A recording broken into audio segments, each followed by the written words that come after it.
Récit de vie, Récit de vie, récit de ville, Récit de vie ou récit de ville, collecté par l'ALCA. Laboratoire d'architectes lutteurs et de chercheurs artistes.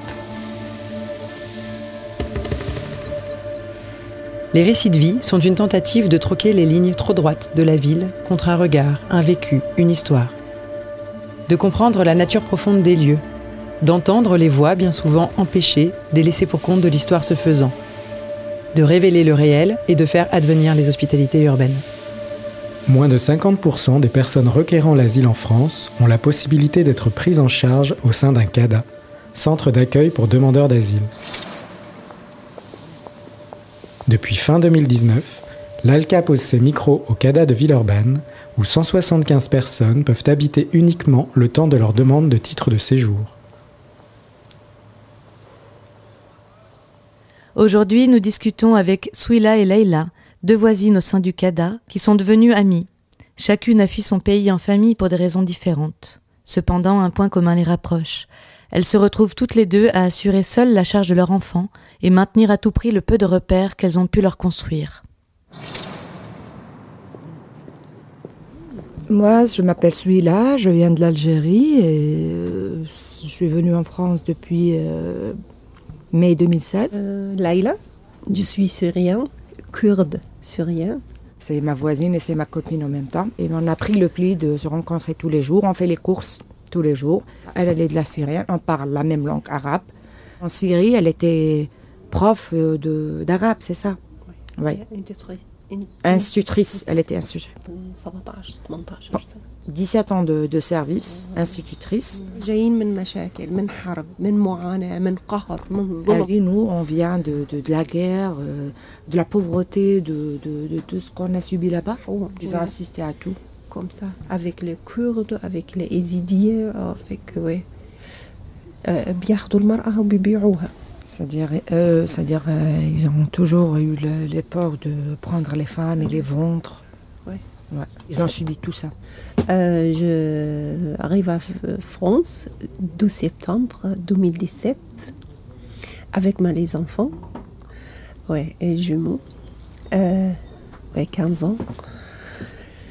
Mais c'est très très très difficile parce que mon fils il est handicapé. Elle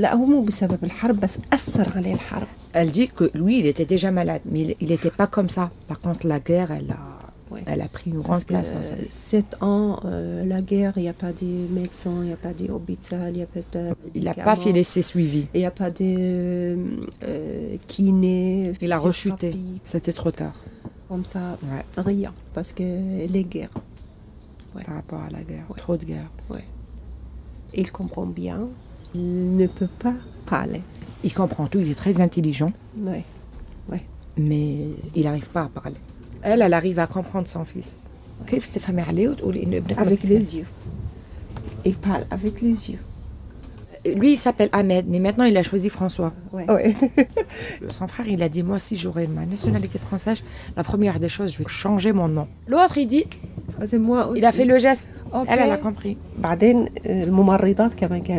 frère, à son jumeau, il a dit, tu veux quel nom? Oui. Il a cité des noms, Marc, François. Quand il a dit François, il a dit comme ça. François, c'est oui. François, c'est oui. Pas Ahmed, c'est non. Les infirmières, elles étaient là-bas. Ouais. Tout le personnel là-bas, à l'hôpital, il s'appelle François. Ouais, pour lui faire plaisir. Ça y est, il n'a plus Ahmed, il est François. Elle était à Paris avec son mari et ses 2 enfants. Après, je ne sais pas ce qui s'est passé. Elle était mutée ici à Lyon et son mari, il est là-bas.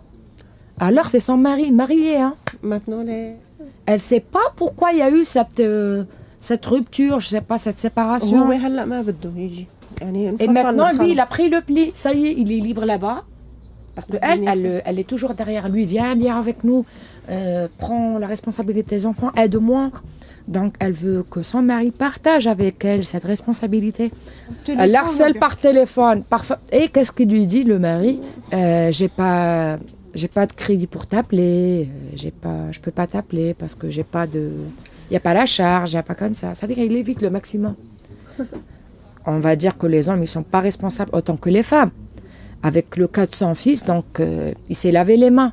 Lui, ils lui ont laissé à Paris et elle s'est trouvée ici à Lyon, à Thésée. avec ses 2 enfants. Oui, quand elle était à Tissé, elle n'était pas bien. Ouais, c'est très loin. Francheville, à côté à Francheville. C'était dur là-bas. Ah oui, très très très dur. 7 mois. Pas de transport, il n'y a pas de supermarché, il n'y a pas de gens, je parlais. Mais il n'y a pas de contact avec les gens. Elle dit qu'il n'y a personne. Elle allait péter un câble. Avec les gens, non, rien. C'est pas la prison là-bas. Elle dit que la prison c'est mieux. C'est-à-dire quand on dit oui, c'est vrai. Elle voulait au moins des personnes pour parler avec eux. Elle dit que je voulais parler avec des arbres tellement qu'il y avait personne. Il y avait personne. Donc c'est pour ça il faut avoir des logements. C'est-à-dire au moins l'espace c'est très important parce que nous on a des enfants. On prépare une génération. On peut pas les préparer dans des conditions.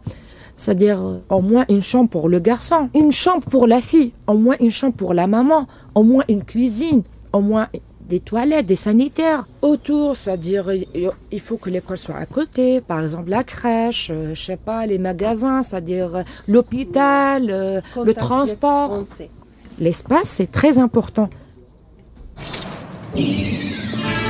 Récits de vie ou récits de ville. Collecté par l'ALCA, laboratoire d'architectes lutteurs et de chercheurs artistes, dans le cadre de son projet Hospitalité.